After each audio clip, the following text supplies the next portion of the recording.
I respect Isiah Thomas's talent. To me, the best point guard of all time is Magic Johnson, and right behind him is Isiah Thomas.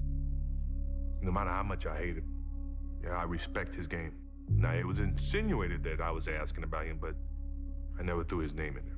For over 3 decades, one of basketball's greatest rivalries remained shrouded in silence, bitter feelings, and unanswered questions. Two legends, two champions, one grudge that refused to die. But recently, Michael Jordan opened up like never before about Isiah Thomas, and what he revealed changes everything we thought we knew about one of sports' most infamous feuds. Today, we're breaking down exactly what MJ said, what it means, and why, after all these years, the truth is finally coming out. To understand why this matters, you need to understand who these men are. Michael Jordan, 6-time NBA champion, 5-time MVP, arguably the greatest basketball player to ever live. His airness, the icon who transcended the sport itself. And Isiah Thomas, 2-time NBA champion with the Detroit Pistons, 12-time All-Star, one of the greatest point guards in basketball history, the leader of the Bad Boys, the team that beat everyone through sheer toughness and will. These weren't just players, they were titans of an era, and their conflict wasn't just basketball beef, it was personal, it was deep, it was the kind of animosity that defined careers and shaped legacies.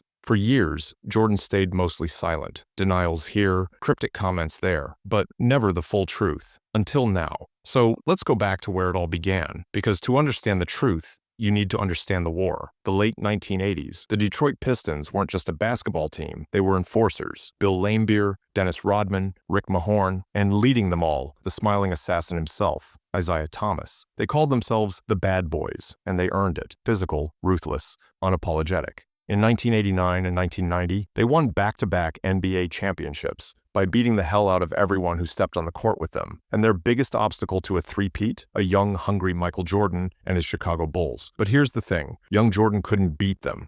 The Pistons knocked the Bulls out of the playoffs in 1988, 89, and 90. 3 straight years of heartbreak. 3 straight years of Jordan getting physically brutalized. The Pistons created something specifically for Michael. They called it the Jordan rules. And it was simple. Hit him hard, hit him early, hit him every single time he touches the ball. Make him earn every point with bruises and blood.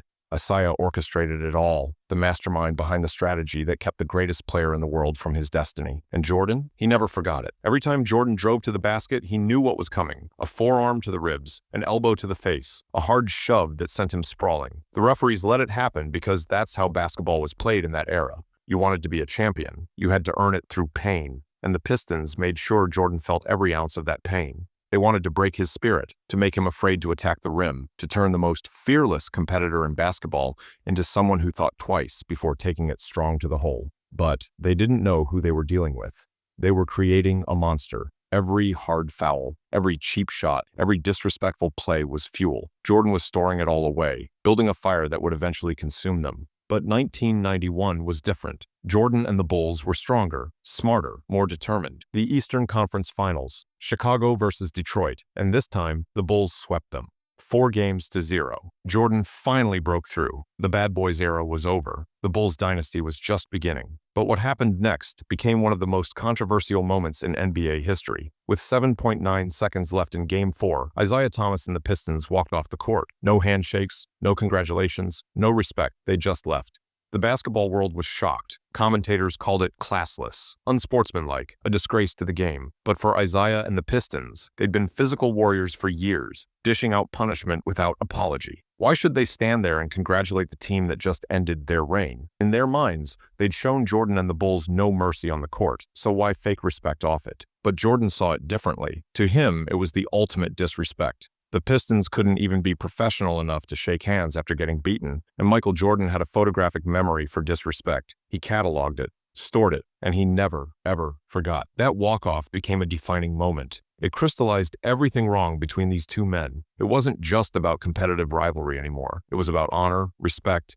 and how you carry yourself in defeat. Jordan believed in competition, but he also believed in dignity. You play hard. You fight with everything you have, but when it's over, you show respect to your opponent. The Pistons denied him that, and that denial echoed through the years, setting the stage for what would become one of the most significant snubs in sports history. The Barcelona Olympics. Team USA was assembling the greatest basketball team ever put together, the Dream Team. Magic Johnson, Larry Bird, Charles Barkley, Scottie Pippen, Patrick Ewing, and of course, Michael Jordan. But there was one glaring omission. Isiah Thomas, one of the best point guards in the world, a two-time champion, a leader who had proven himself on the biggest stages, and he wasn't invited. The official story? There were only 12 spots. Tough decisions had to be made, but rumors immediately started swirling. Did Michael Jordan veto Isiah Thomas? Did the greatest player in the world use his influence to keep his rival off the dream team? For years, Jordan denied it. When asked directly, he'd deflect, saying it wasn't his decision, that he didn't have that kind of power over team selection. Isiah said publicly that he didn't know what happened, that he was disappointed but accepted it. But the whispers never stopped. In locker rooms, at basketball camps, in sports bars across America,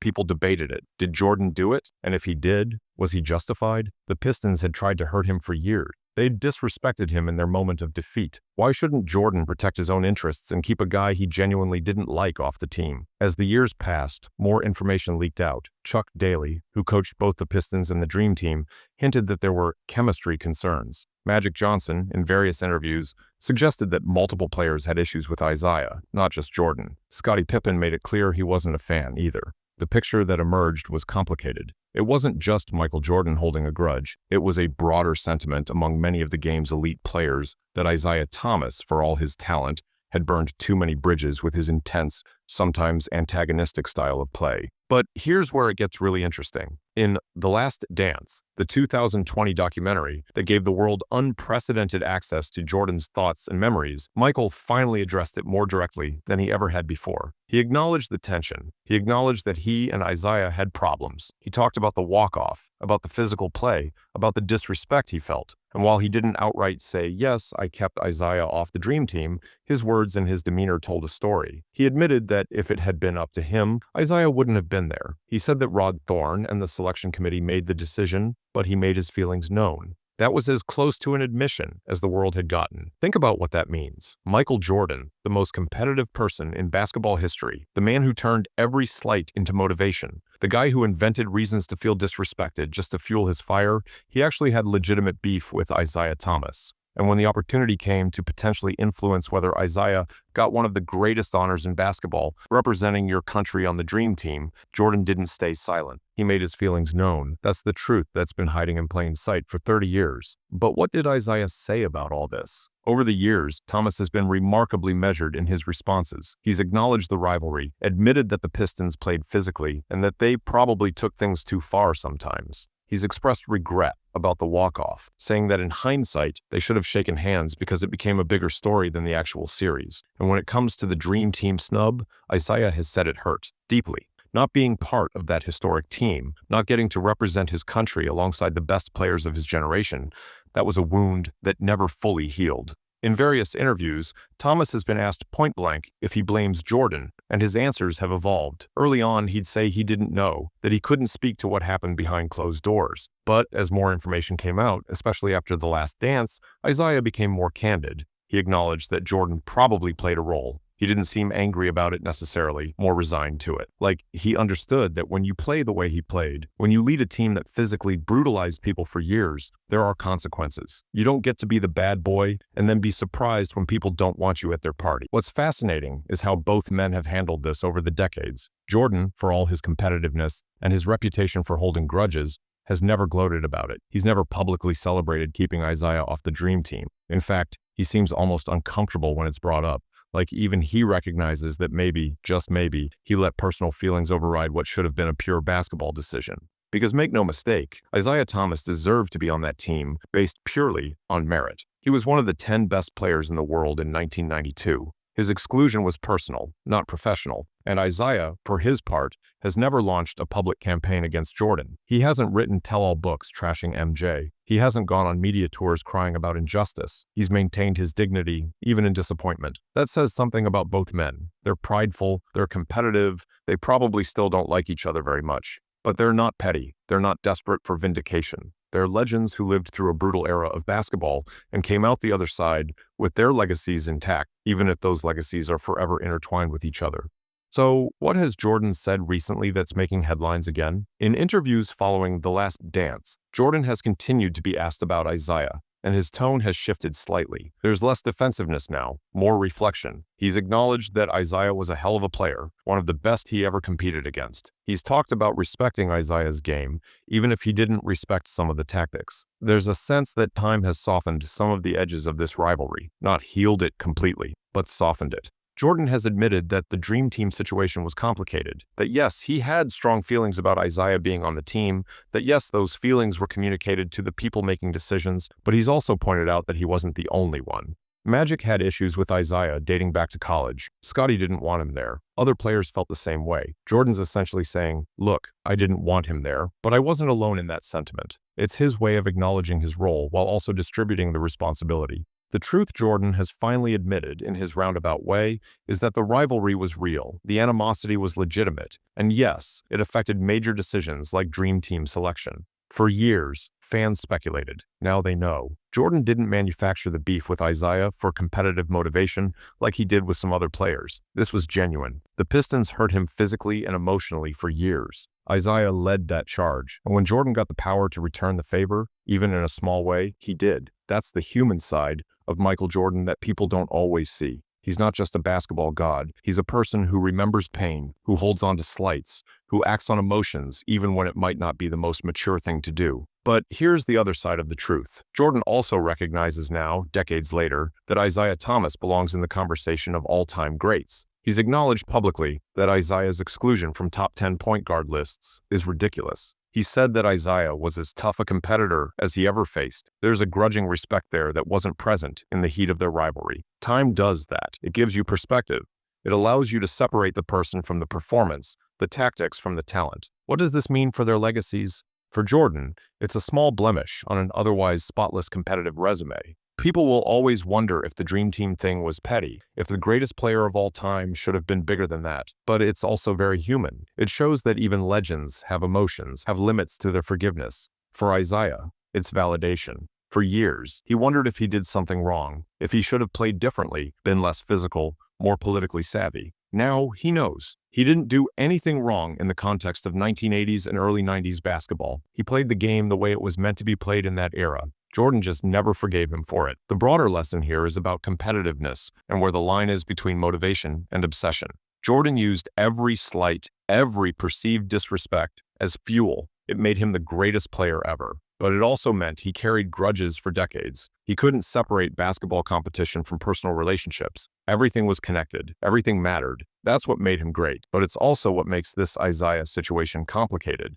Because objectively, Isiah probably should have been on the Dream Team. But emotionally, Jordan couldn't get past what happened in those playoff battles. Later years. Both men are in their 60s now. Both have had long careers after their playing days ended. Jordan as an owner, Isiah as a coach, an executive with mixed success. They've lived full lives beyond the court. And yet, whenever they're asked about each other, you can still see it. That competitive fire, that edge, it never fully goes away. They respect each other's place in basketball history. They might even like each other in some weird way that only two people who've battled that intensely can understand. But they're not friends. They'll never be friends. And they've both made peace with that. And what about Isiah's perspective in all this? He's been asked in recent years if he's bitter, if he resents Jordan, and his answer is always some version of no. He says he understands that if the roles were reversed, if he'd been the one with the power and Jordan had been the one who hurt him for years, maybe he would have done the same thing. There's a maturity in that response that's admirable. Isiah's not playing the victim. He's not demanding apologies. He's simply acknowledging reality. He and Jordan had a genuine rivalry. Feelings got hurt. Decisions were made. Life went on. The human element in all of this is what makes it so compelling. These aren't just athletes. They're people who poured everything into their craft, who battled each other in the most intense, competitive environments imaginable, who said and did things in the heat of competition that had lasting consequences. Jordan's truth about Isiah isn't just about basketball. It's about pride. It's about memory. It's about how we carry the wars we fought in our youth into our later years. What Jordan's recent admissions tell us is that even the greatest of all time is human. He holds grudges. He acts on emotion. He lets personal feelings influence professional decisions. And honestly, that makes him more relatable, not less. We all want to believe we'd be bigger than that we'd separate business from personal, that we'd always do the objectively right thing. But when someone physically brutalizes you for years, when they disrespect you in your moment of triumph, when they represent everything you had to overcome to achieve your dreams, you don't just forget that. You don't just let it go. Isiah Thomas will never be remembered as just Michael Jordan's rival. He has his own legacy, 2 championships with the Pistons, leading one of the toughest teams in NBA history, being one of the most skilled and competitive point guards to ever play the game. But he'll also always be the guy who didn't make the dream team, the guy who Jordan allegedly kept off the roster. And now, with Jordan's admissions, that's not just an allegation. It's confirmed, as much as it can be, without Jordan saying the exact words. The truth, finally revealed after all these years, is messy. It's not satisfying in the way we want sports stories to be satisfying. There's no clear good guy or bad guy. There's no redemption arc where the 2 legends hug it out and become best friends. There's just 2 incredibly competitive men who fought each other on the basketball court and never quite got over it. Jordan used his influence to keep Isiah off the dream team. Not alone, but he contributed to it. And Isiah, despite being one of the best players in the world at that time, had to watch from home while his peers competed for gold in Barcelona.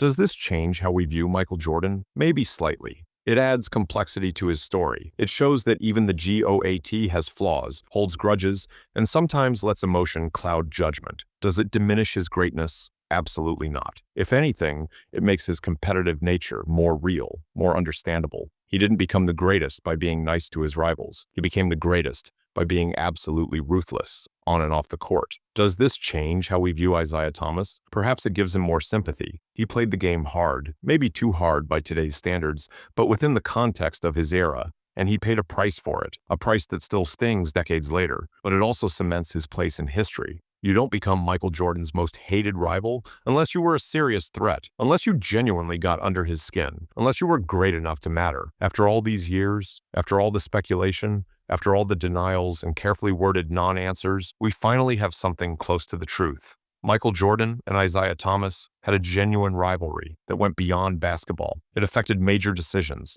It shaped both their legacies. And it will forever be one of the most fascinating dynamics in sports history. Not because it's a feel-good story of reconciliation, but because it's a real story about competition, pride, memory, and the cost of being great.